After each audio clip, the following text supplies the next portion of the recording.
Hello and welcome to another edition of the 546 Project. Nathan here. I'm actually the only one of the original group doing this episode, but I'm not alone as I brought Matt here back. Matt, welcome.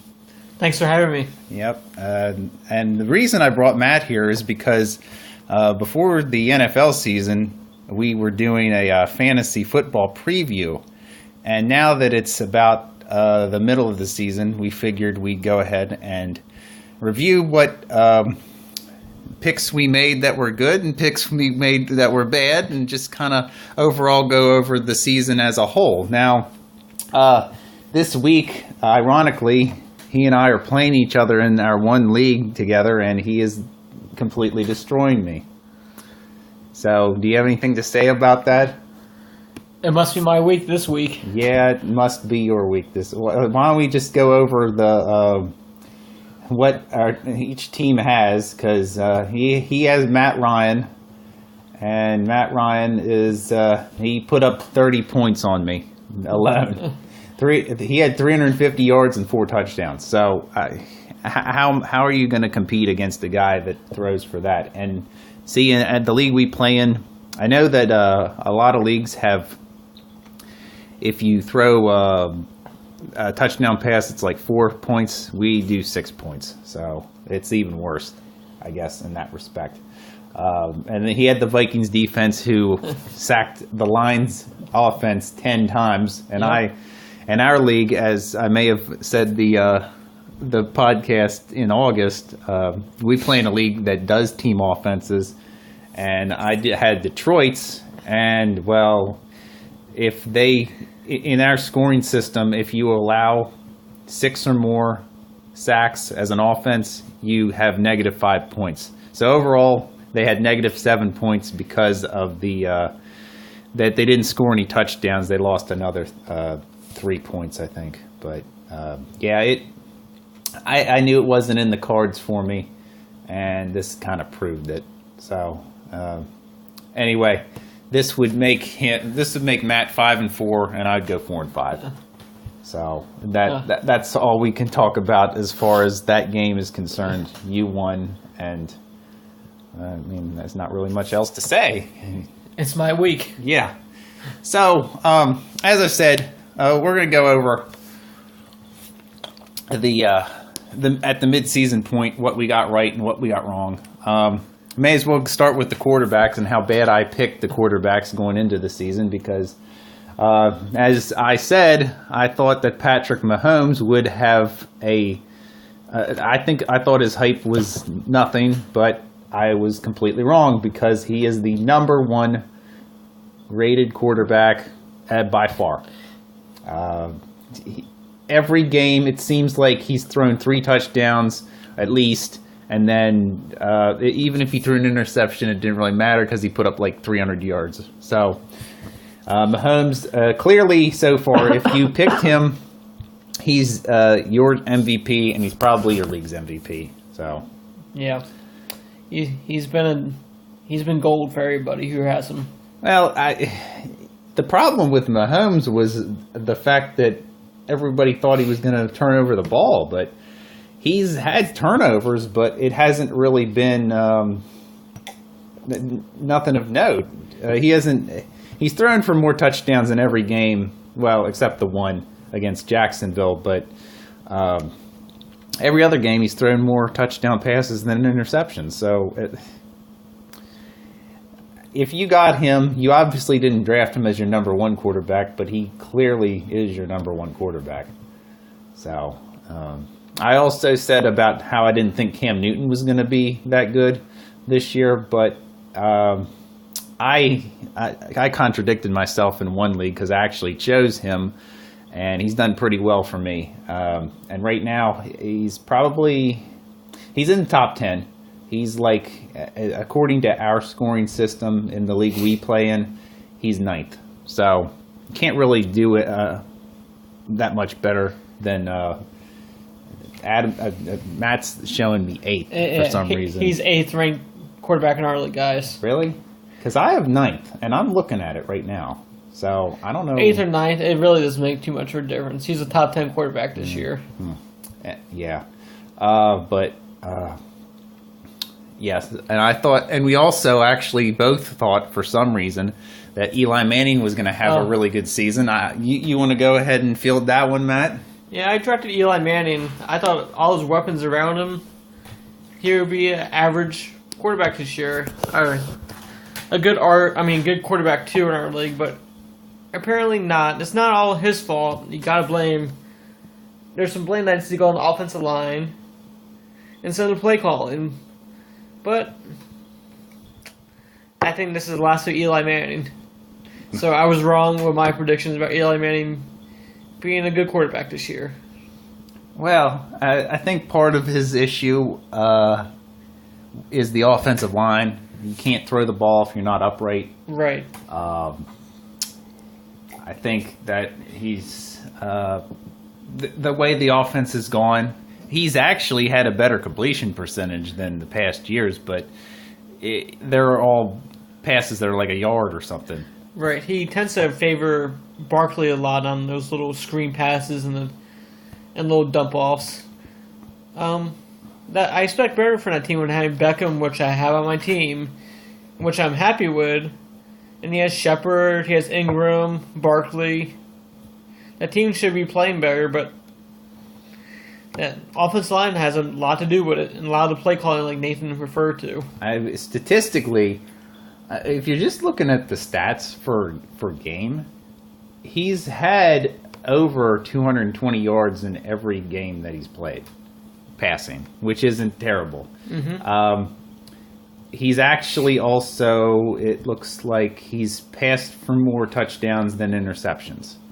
But I think you just thought it would be a lot better. I mean, he's only thrown, he's thrown 8 touchdowns in 8 games. That's touchdown per. That's not really going to cut it, honestly.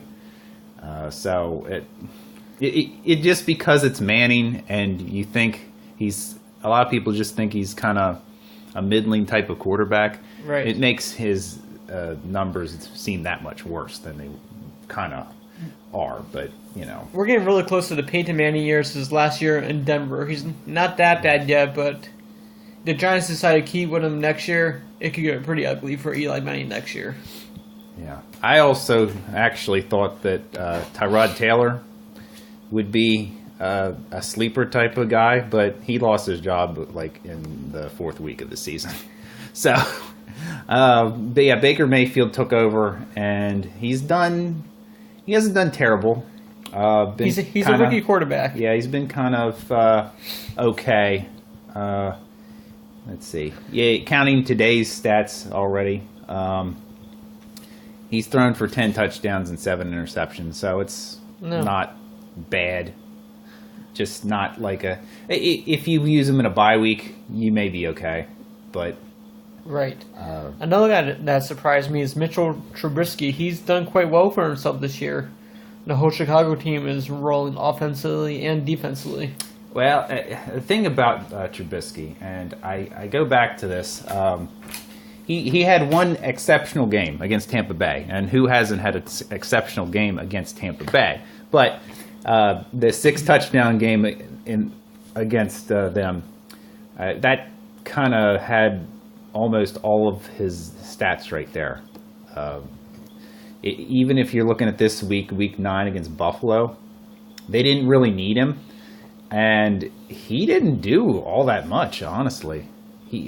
I'm looking here, and it says he had 135 yards passing, which I find kind of hard to believe because they scored 40 points, but their defense scored like 2 touchdowns themselves. So Trubisky is he's average now. Yeah, I don't. If you thought he was going to bust out or something, I don't really know if his bust out is kind of tempered at this point. He's still, at least according to our scoring, going into week 9 at least, he was in the top 10. I don't think he'll stay there after this week, but no. I mean that. If you're playing a 12-team league, that's starting level quarterback, honestly. Right.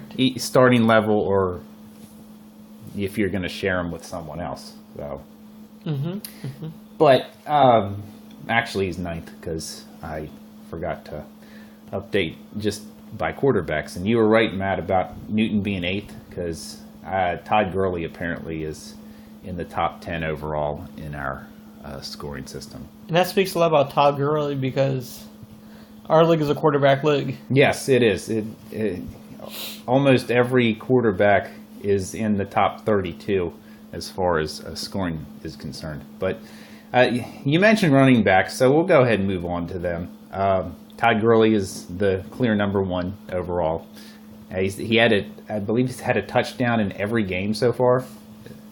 So if you have Gurley, you're riding pretty high. Yes.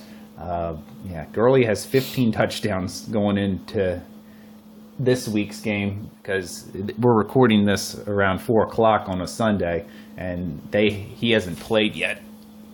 But 15 touchdowns in 8 weeks. That's exceptional. That is amazing. He should be the MVP in the National Football League this year. Do you think? Do you think he'll be? He has a strong case for it. Because Mahomes, well, you got Mahomes too, right? And don't forget about Tom Brady. He always seems to get some people's votes. Honestly, go back to Brady once because he's kind of been. It's kind of a little bit of a downer this year. He's not been like top 5. I know. I'm just looking at his numbers and they're not like great. He's thrown for 16 touchdowns, but you'd expect a lot more from a guy like Brady. I would agree with that statement. As far as any MVP concerns, maybe in past years. I don't think this year though. I would think you'd give it to someone. I think I would take Gurley over Brady as far as an NFL MVP. Right, but sometimes voters look at how the team is doing also. The Rams are undefeated right now. So I don't think you can't get any better than that. Right. I don't think. So Nathan, who's been your favorite running backs this year? Who's been some of your favorites? Well, we go back to a guy that you were enamored with at the beginning of the year, and you were like, "Oh, I gotta get Saquon Barkley. I gotta get him." Yep. But he did not get him. He was picked number 1 overall in the league we were in because we have a keeper league, and Matt had the second overall. Yeah, the second overall pick. So somebody picked in front of them, and they got Barkley. What are you going to do, guys? And Barkley has rewarded their owner this year by his performance. He ranks 2nd overall in running backs in our league, which is a rookie year. I mean, come on. Yeah, how can you compete How can you go that? wrong with that? But I tell you that about Barkley, he has 58 receptions, which ties into Manning to where he's completing passes, but he's completing them to the running back. Exactly. So that's not going to win. That's not going to win NFL games for sure. No. But Saquon Barkley has had 9 catches in his last 3 games, each game.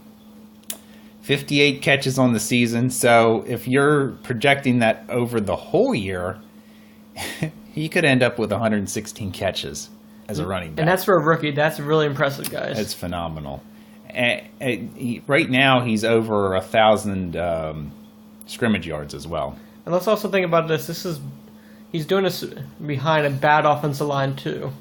Yeah. If you just take his running totals, they're really not that great. Because if I'm looking at the numbers, he has been under 50 yards rushing in 5 of the 8 games he's played in. Right. And he's getting like 15, 14 carries a game, so he's only averaging like barely 3 yards, if that. But that's not all his fault, because most games they're behind, so he doesn't have a chance to run the ball. Right. It's more of a passing offense when you get late into the games. I mean, 71 targets for a running back is a lot. It's impressive. But it's impressive in fantasy numbers because if you play in a league that rewards a point per reception, you're getting a lot of points. Yes, you honestly. Here's another guy we were talking about earlier, how guys that were surprises this year. James White. Did you think that James White would be in the top 5 overall? No, I did not. And honestly, I always look over James White. I don't think about him in the draft. He's a guy that's nice to have. He's a perfect flex play for anybody because he just catches the ball in the backfield. He's Tom Brady's one of his go-to guys. Well, James White, he has 55 catches so far this year, so there's that. He has more catches than he has rushing attempts. His touchdown, he has 8 touchdowns so far. But yeah, like before the season, White was 3rd on the pecking order, I guess, if you were drafting running backs in New England, because you had Rex Burkhead. He's on injured reserve. He's not coming back. No. Sony Michel, who's kind of been coming kind of in here lately, but he's hurt as we're taping this. So, right? I mean, it's White's show, honestly. So you definitely got him later in your draft. So, and he's producing numbers that are in the top 5 among running backs. You're very happy if you have him. Even when Sony Michel comes back, James White is always got a niche in that offense. And then another James Conner, who has taken over, and Le'Veon who is kind of the mantra there. Exactly. But honestly, if you drafted Le'Veon Bell, you wouldn't imagine that at this point he would not play in any games this season. Because he did this last year, and he showed up for the first game, and everything was fine. But he's yet to show up, and honestly, the Steelers don't really need him right now. Not right now. But with Bell on a team, with any team Bell plays for, he's a difference maker. Difference maker that needs to probably get into game shape if he's going to make a difference for the Steelers this year, if he comes back, of course. Now, I don't know if he will. I think he needs to report by week 11 if he wants to have a whole full year of service. So we'll see what happens with that. But Connor has been exceptional running back this year. And even today, Connor had a pretty good game. Pulling up the numbers right now. Yeah, he had 163 combined yards rushing and receiving, 7 catches and a touchdown. So that's solid numbers if you're playing. And he had his highest number of catches all year. So you can't really... if you handcuffed Connor for Bell, you did a good thing for sure. Right. But as far as guys that we thought were going to be bad as far as running backs, I mentioned Dalvin Cook. He's been hurt. So that's kind of been to where I can say that it was a good thing. But yeah, that's the thing with Dalvin Cook. Last year he tore his ACL. This year was a hamstring. He's been out for a couple games. He just came back today, and he had a long run. I know that. I don't know as far as the other numbers were concerned, but Connor Cook. You mean Dalvin Cook? Connor Cook. Yeah, Dalvin Cook. But he did have 4 catches today, so. Oh, really? He does provide some value in PPR also. So yeah, he did have 109 combined yards today, and 14 touches. So he out-touched Latavius Murray. Well, maybe after the bye he'll be a guy to watch out for, because he'll be fully, at least as healthy as he can be. So we'll see. I think if you have Dalvin Cook, you need to have Latavius Murray. That's the ultimate. That's one of the best handcuffs you have to have. Mm-hmm. That is true. I mean, if you have a running back, you have to handcuff him with a guy. That's why I think it's essential, no matter who it is. You saw that with Bell. And even, I know Gurley has just been phenomenal this year, but all it takes is one injury, and then guy's going to take over. Exactly. Somebody's going to take over for him. And Malcolm Brown, I think, is the backup for Los Angeles. Yeah. So, as far as the surprises and the guys that we thought were going to be, David Johnson's had a bad year. Yeah, he has. I think a lot has to do with about the coaching staff. They really utilize him the way he should be utilized. Yeah, and they got rid of Mike McCoy, so there's that, and even the one game that Byron Leftwich, of all people, who's the offensive coordinator now for Arizona, he got it's the same type of game for him. He didn't score a touchdown. He got exactly 100 combined yards, but just he's kind of just not been David Johnson of 2 years ago. No. And I thought he would be in the top 5, as everyone else thought, and right now he's barely in the top 20. Which is sad, because he has all the potential in the world to be a top 5 back in the league, rushing and receiving the ball.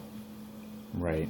Well, yeah, it's maybe he'll get it going in the second half. He's one of those sleeper, I guess, guys, but you already have him, and you want him to be at a running back 1 level, and he's not performing at that.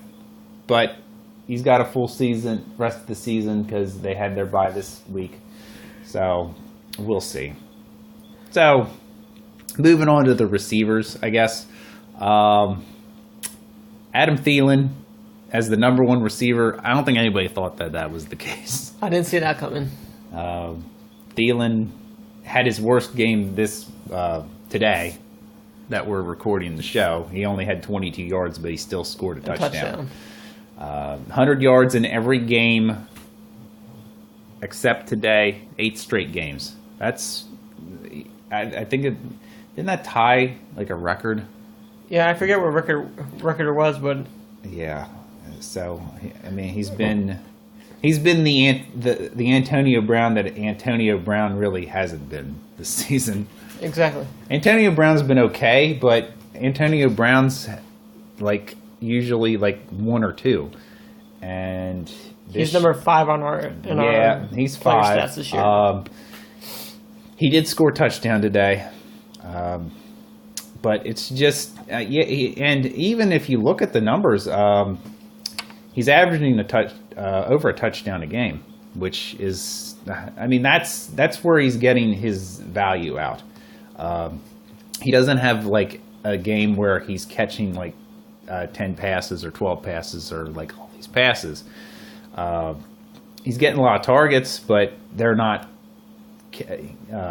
connecting with them. And even right. Browns has said that him and Roethlisberger the Wi-Fi connection wasn't in, or whatever. He said it like a couple weeks ago. Right. And even now, since the bye, he's caught 11 passes, but that's on 19 targets, and he didn't have over 100 yards in either of those games. Right. There's only been 2 games this year he's had over 100 yards receiving. So Brown's doing good. He's still a number 1 receiver. He's just not really winning you games himself. Right. And he certainly didn't win a game himself this week. No. But I think a lot has to do with James Conner and Juju Smith-Schuster. Yeah. Juju was a guy we thought that would be one of those sleeper guys, and looking at the numbers themselves, he's been a little better than I guess people would have thought. Like he was. People thought he may have been outside of the top 20. He's 18th in our league as far as points, but 2 touchdowns on the season, so he's not getting the touchdowns at least. Right. I think he has more catches than Antonio Brown, but not the touchdowns. So no, but he's a solid number 2 for anyone's team. he's on my team, guys. I'm extremely happy with Juju's performance. He's puts up points every week. Like, his least amount of targets for the year is 6 targets, and now is week 8 against the Browns. Right. Well, I'm sorry, it was my mistake. It was actually week 5. He had 4 targets against the Falcons. He still scored a touchdown, and he caught every target that they threw him. Yeah. So 100% is actually good for that, just not getting the targets that he usually got. So, as far as surprises this year, as in the receiver category, there's a guy that sticks out to me, and he's probably going to be needed a lot more since the news of A.J. Green possibly missing like multiple games and maybe even the rest of the season, if some people are talking about Tyler Boyd. Tyler Boyd has stepped up in a huge way. He's had a couple very good games. He's kind of been quiet in some other ones, but now if Green is out multiple games, he's the number 1 guy for them.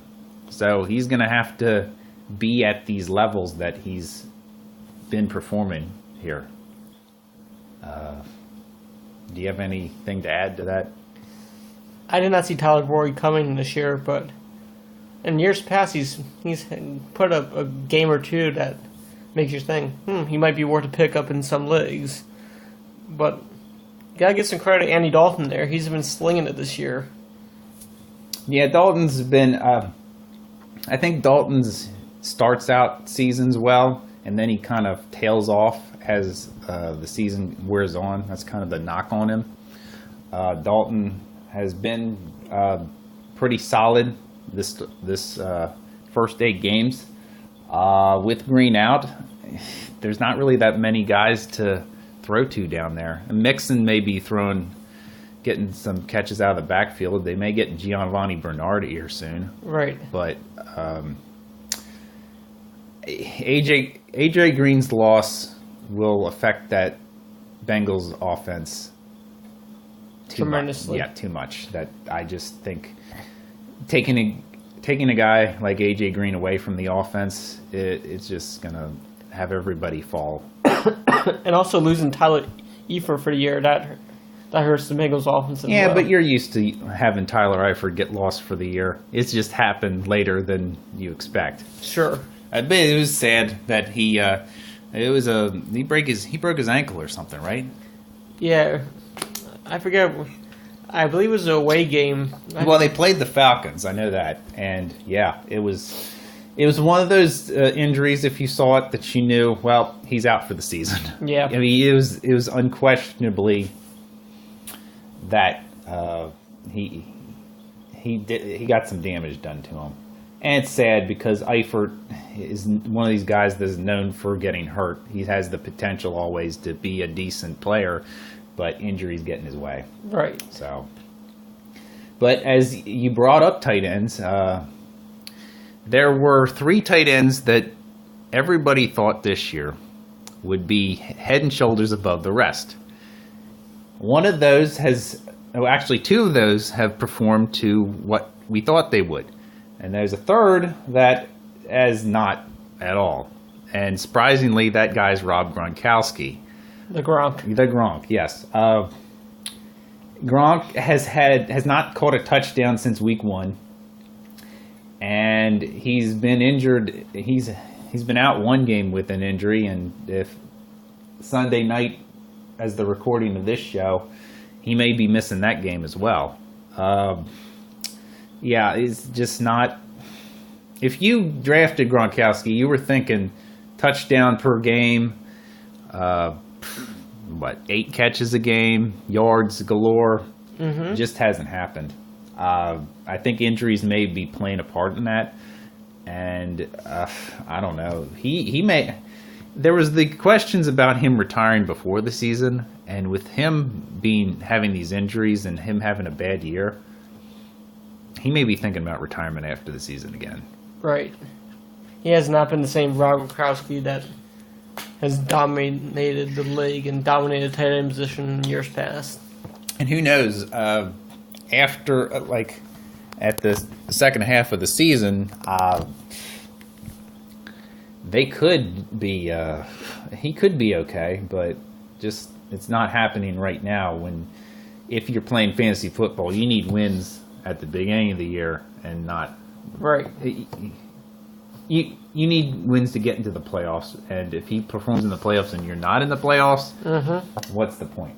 Exactly. But Ertz and Kelsey are number 1 and number 2 overall as tight ends, and that's not a surprise. No. The surprises come from other sources, like one Eric Ebron. Did not see that coming. With Jack Doyle being hurt for most of the year, Eric Ebron has stepped up, but now that Doyle's back, Ebron's production could just fall off of a cliff. Ebron's been great as far as a red zone target. He's gotten most of his touchdowns with that. If you give him the full reins like they did against New England, he had 9 catches, 105 yards, and 2 touchdowns. But if you take that game away, he's had around 4 catches, 40-ish yards, and around a touchdown each. So if he's not catching a touchdown, he's not really worth anything. No. And for you to start a guy that is not going to get a lot of targets and just be touchdown reliant, it's a risky proposition, to say the least. But it is a position as tight end where you're just kind of grasping at straws, really. Right. I think for everyone to share, unless you don't have 5 or 6 tight ends, and I think after the 6th guy, you're picking at straws now. Where you have guys like Dallas Goedert, who is Ertz's backup, but they use in 2 tight end sets. I mean, Goddard's 12th on our list, and he's not hauling in the targets from what I see. No, he had 1 catch, 32 yards, and a touchdown against the Jaguars, and that was his only target the whole game. So Dallas Goedert's not a guy that you're relying on every week. No, I think a big surprise in tight ends is O.J. Howard. O.J. Howard, since a lot of people kind of were favoring Cameron Braid over him before the season, I think. Howard has benefited from touchdowns like most tight ends would.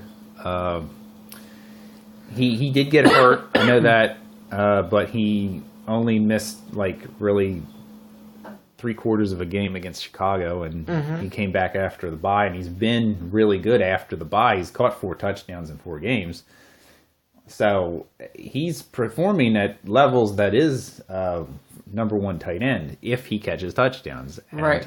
Again, tight end is a position that is going to favor those who score touchdowns. Yes. Yep. So I can't really see anybody that really sticks out as a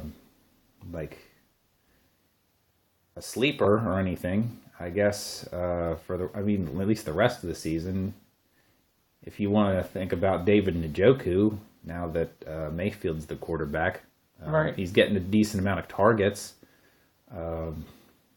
Vance McDonald there was doing well for a period of time. Yeah, but the thing is, Jesse James is there too, and right. they kind of split the targets. James had 3 targets today, and McDonald had what did he have? He had 6 targets, but he only caught 3 passes. Right. So, tight end is going to be one of those positions where you're just kind of, unless you have one of the top 5, you're not going to get consistent performance out of it. Mm-hmm. It's also been a position that has been hurt by injuries because of Delaney Walker getting hurt. Olsen got hurt, but he's back now. Right. Doyle got hurt. Eifert, we talked about, got hurt. Ingram was hurt there for a little bit. Yeah. So yeah, even Will Disley, who came out of nowhere there for the first couple weeks, then he got hurt. Right. So, just looking here at the tight ends, we mentioned Jordan Reed, and like, what has Jordan Reed done all year? Not much. really. He caught a touchdown in the first game, but other than that, nothing of note. He's caught passes, but nothing spectacular. No. But he has played in every game. And you haven't really been able to say that about Jordan Reed over the past couple of years. Gotta give him credit on that. So that alone is an accomplishment for Reed. He's just not performing like he has in past years. So, Mike Gesicki was a guy who we thought was going to be A sleeper. kind of a sleeper. I don't see him anywhere in our rankings. No. He's played, I know that. But the tight ends in Miami that have outscored him are Nick O'Leary and A.J. Derby. Do you know who they are? I do not. Okay. Yeah, Mike Gesicki has... Is he even on? Yeah, oh, yeah. Yeah, he registered 1 point in our league because he caught 4 passes 1 week for 14 yards.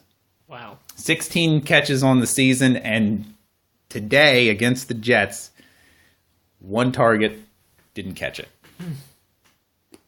So much for sneaky play. And I don't know why. I guess he's just not picking up the offense or anything. Well, he's also a rookie tight end, so... Yeah, but... here's the thing about Miami. Albert Wilson gets hurt. Kenny Stills is hurt. Parker finally came on after they had him inactive. Mm-hmm. They have Amendola and Jakeem Grant, but I would think Gesicki would be a guy that would be used as the season went along. Right. But he's just not... I'm surprised that he hasn't had a touchdown by now. Yeah. But also, Ryan Tannehill's been hurt there, too, so that hurts offense to an extent. Well, I think usually backup quarterbacks like to throw checkdowns like the running backs and tight ends, so I don't see how Gesicki isn't involved in the offense. He's just not. That's really all I can say about how he's not being involved. Nick O'Leary, here's what he's done this season. 6 catches, 72 yards, and that touchdown against Chicago. Today, nothing. And he's outscored Gesicki for the year because of that touchdown. So, oh well. Go back to receivers once, because I want to talk about Josh Gordon and how I was right about Gordon, and how if you drafted him as your second wide receiver, you were making a huge mistake. Well, he's done okay. He's done all right. I will give him that, but he's not been amazing or anything. Gordon had what? He's done better because Brady's his quarterback, but he's not. Everybody thought Josh Gordon would be the Josh Gordon of 2014 or 2013, and that's just not the case. I don't really know what else to say about that. Well, I think also when you go to New England, you're not going to get as many targets as you used to, because you're also have Julian Edelman there, Chris Hogan, Rob Gronkowski, James White. So he's not going to have as many targets as he used to. Well, the thing is, he's actually had at least 6 targets in the past 3 games. So he is getting targets, but just I don't know. People just expected too much of Gordon, I think. Yeah. I'm not a Josh Gordon fan. He's okay as a flex, but to rely on him every week, I'd rather take someone else. Yeah, I would stay away from him myself. But is there any one person that you think is going to bust out from where they are right now for the rest of the season? Like, you can pick anyone. I don't care who it is. Pick any position and just say who they are and why you think they would do that.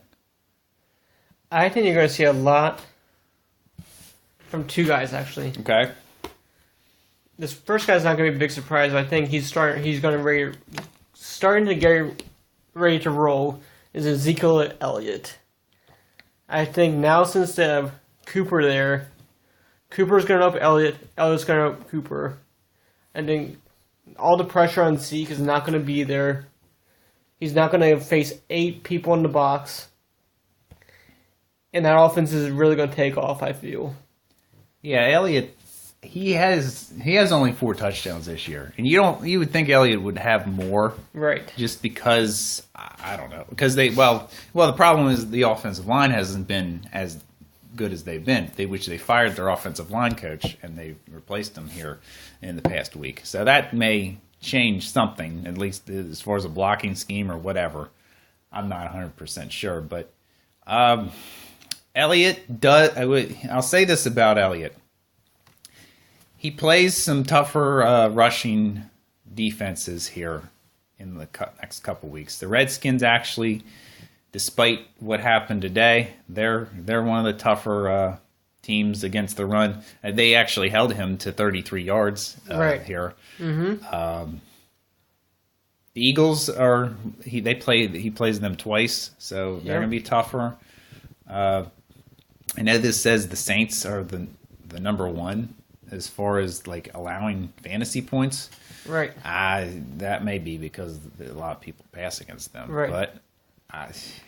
But he also faces the Falcons in Week 11 and the Colts in Week 15. So, you're thinking he's going to be at number 2 running back, like the second running back level. Is that what you're thinking? Because he's 9th overall from what I saw. I expect him to be a top 5 running back come season end. Okay. I think you said it best yourself in one of our conversations in the past. You can't hold talent down. Right. I think with Cooper there is going to help that offense get better. Dak Prescott's going to get better. You put Cooper or Beasley, now you have a good wide receiving core. Not outstanding, but it's good. There's not going to be pressure on just one guy in that offense. Okay. So who's your second guy? Because you said Amari Cooper. Oh, so it's a Dallas onslaught. It is a Dallas onslaught. So tell me why you think Cooper. Cooper's always been a solid receiver. Sure, he has his drops. Yeah, all of them. But getting out of Oakland is a blessing in disguise for him. Oakland is just the black hole. It can only get better. I'll say that. Right. I think Elliott's going to help Cooper because teams might be focused on Elliott sometimes, and that's going to hopefully lead to some easy catches for Amari Cooper for the second half of the season. I just think Cooper's hit and miss. And I don't think he will hit more than he misses. He may have a game or two here, and the schedule actually favors him pretty well as far as passing. Mm-hmm. Whereas Elliott faces some rushing defenses that are stout. Dallas faces some passing defenses that really kind of aren't. So, especially Atlanta. But I would honestly disagree with you there.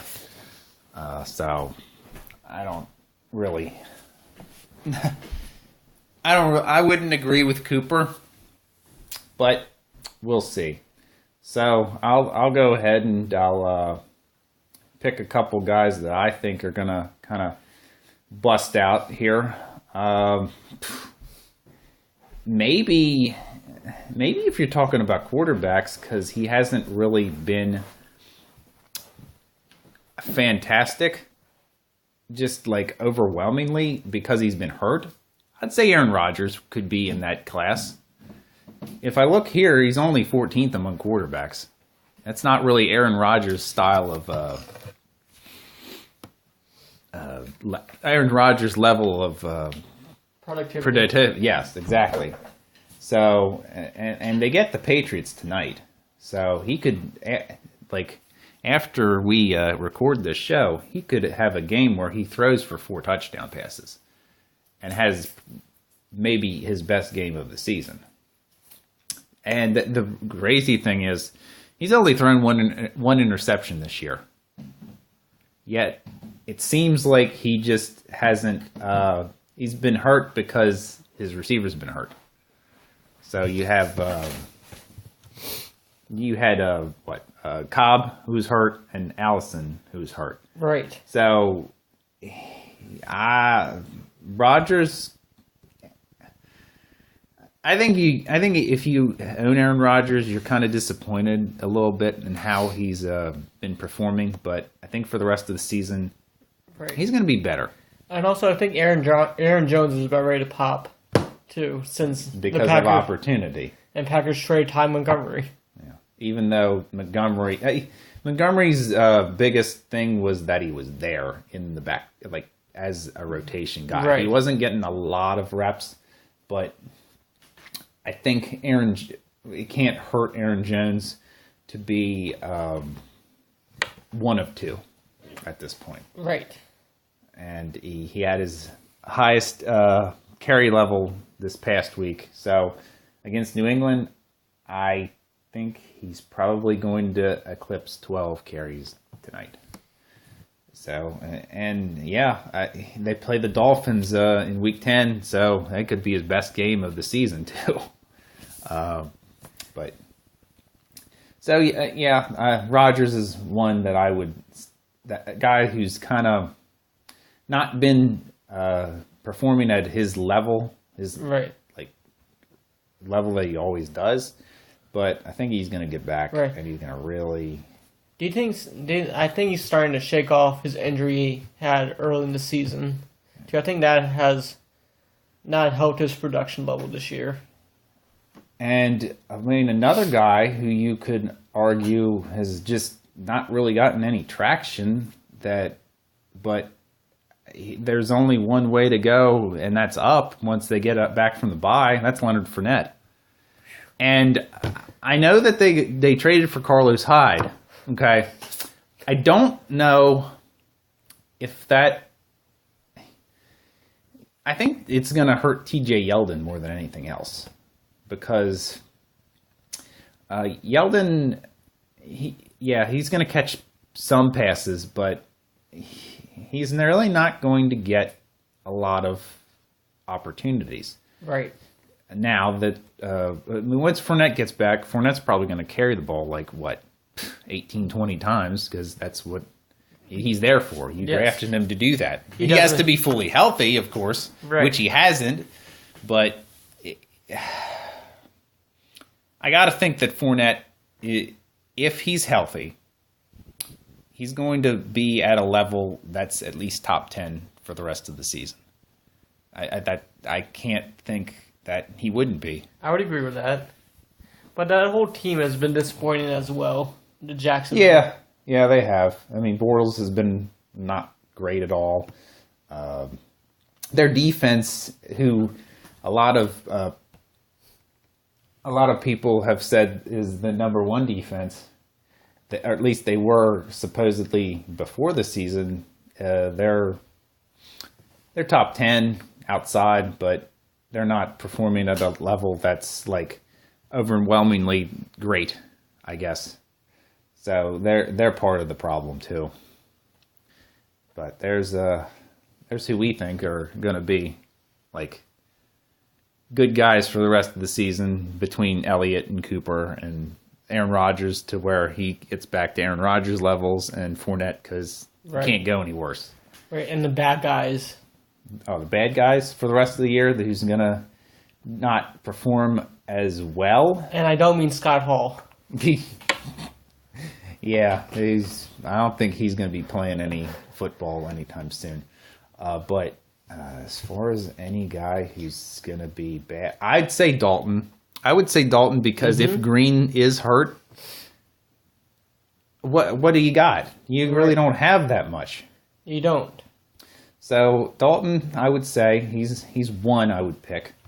The second guy, just trying to think. I gotta say maybe a receiver.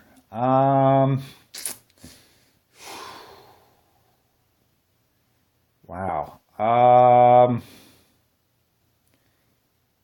Maybe one of the guys for the Rams, honestly.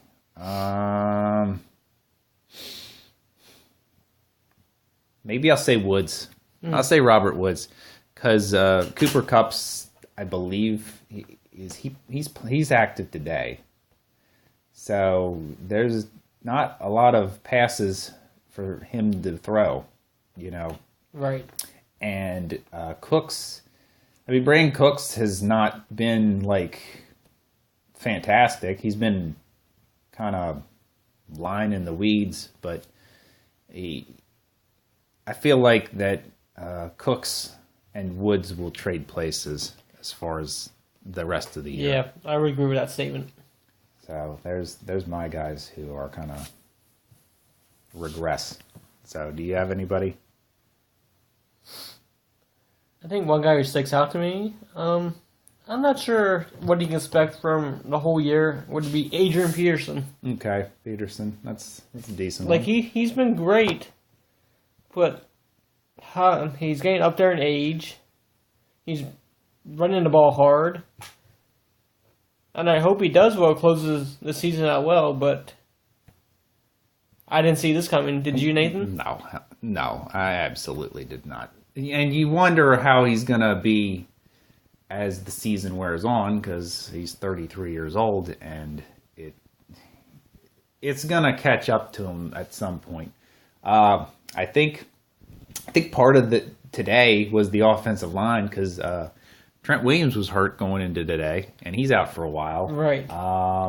We saw Brandon Sheriff.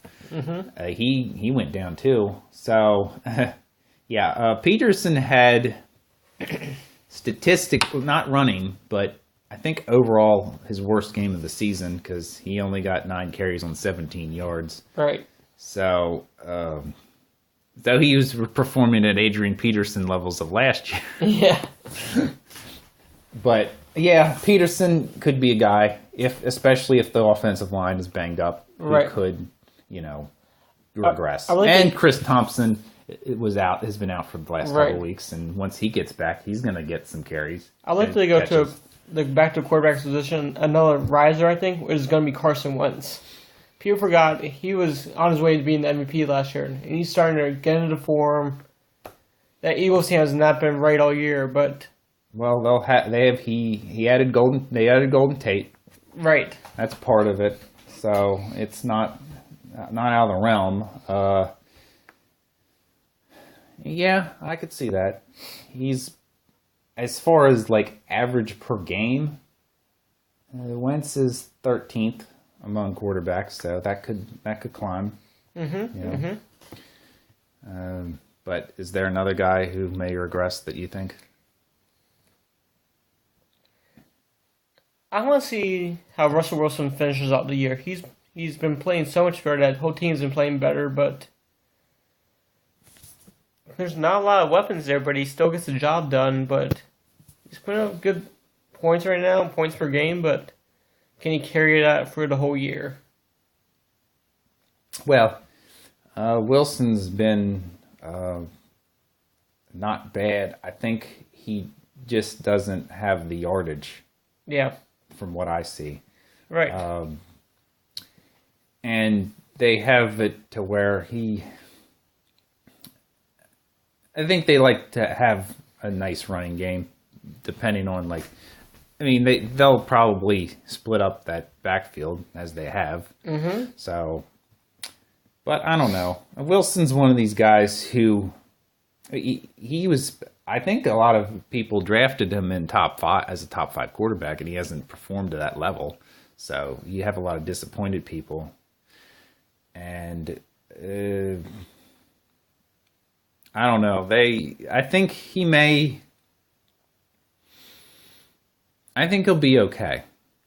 I don't think he'll be great, but I think he's going to have some solid numbers at least. So that's really all for at least our mid-season fantasy football report. But there's a couple other things we'd like to kind of talk about for this episode. Actually, we're going to move on to the video games portion of this episode because we actually picked up a new game that has been hyped up for a while. Yes. And of course, we're talking about Red Dead Redemption 2. So, Matt, you've gotten a little chance to play it. What are your impressions of it? It is worth the money. The graphics are amazing in that game. There's so many different missions you can do. It's not stuck on one mission. Well, it's a staple of Rockstar games to where it's an open arena. There's so many side things that you do that you need for completion and all that. Like Grand Theft Auto 5, it's the same thing to where there's all these just different things that if you explore, you can find something that you just have to look for. Right. But if you like in the Grand Theft Auto series and the Red Dead Redemption series, they're different just because of just the eras that they represent. A lot of people do prefer the Red Dead Redemption just because it's so much of a different game, really. The graphics, from what I see, are phenomenal. The visuals are amazing. Gameplay's, I don't really have any problem with the gameplay. I'm interested to see what they do with the online because it's coming soon according to the case. But as far as a number grade, I know some people have given it a 10, and it's between a 9 and a 10 in my opinion. Yeah. It's a game, if you put in, you will easily lose like 4 or 5 hours in. Because there's just so much things that you can do. The graphics are amazing. And the storylines are good as well. You hunt all kinds of animals, like rabbits and bears and deer and all that. Right. It's worth the money. Yeah, it is. And one of the first games for PS4 to include 2 discs for installation. So, yeah, I think we would both recommend you pick that game up immediately. It is a must if you have a PS4 or even an Xbox One.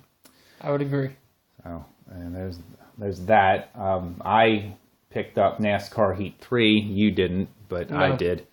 And if you look at the ratings, it's like what? It's like a 6 or a 7 as far out of 10, like a lot of people are.